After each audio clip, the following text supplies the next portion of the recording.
Hi, I'm Chef Raphael and welcome to LATO'S Kitchen. It's Easter time and I wish you a happy Easter.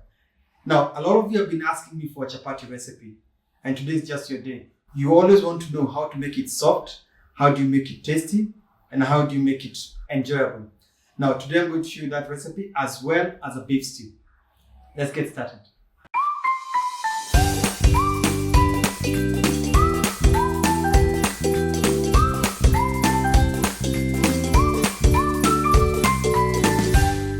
So for the ingredients of chapati, you need all-purpose flour, some water, some Lato milk. Now to get the extra flavor, you actually need Lato ghee and some salt. So what I usually like when I'm doing a dough is I make a hole at the center. I'll add some water, I'll add some Lato milk and Lato ghee. Now what the milk does is it makes it soft and the ghee will make it extra flavorful.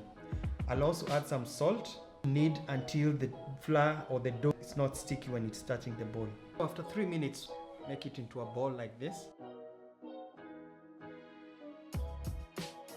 Put it in a bowl, cover it with a damp cloth. So it's been about 15 minutes. Take the dough and I'll roll it into a long strip. I will cut it into equal size pieces. I'll make them into small balls. I'll take each ball and roll it into a circle. So you first roll it in one direction, apply some flour, and then turn it, and then roll it in the opposite direction. Take my Lato ghee and spread layer on top of this. I'll cut and start rolling, form it into a cone shape, and then tuck in the sides.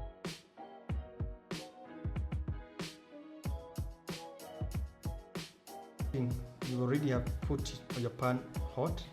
Don't put any ghee before, just make sure it cooks when it's dry. When it's completely cooked and slightly brown, spin it on the side and taking a second chapati and start cooking with the same process. When the second side now is done, we'll take the first one and then put it on top to give some pressure to the first one so that the chapati starts browning evenly because of the pressure. I'll now put ghee on the bottom to now cook it till it's nicely brown. Now when you put them on a plate, make sure you actually cover the plate either with a plastic wrap or even a cloth. Now you've seen how chapati is made, let's make the beef stew. Melt some Lato butter. So the onion is nice and brown, add about 2 tablespoons of curry powder. While the onion is cooking, what I'll do is add some Lato milk, and then to it I'll put some lemon juice.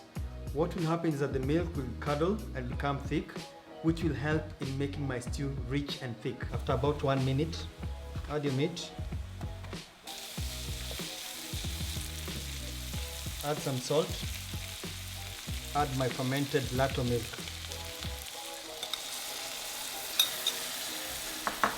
So we'll now cover it, let it come to a boil, and then when it starts boiling, we'll reduce the heat for it to simmer until it's fully cooked.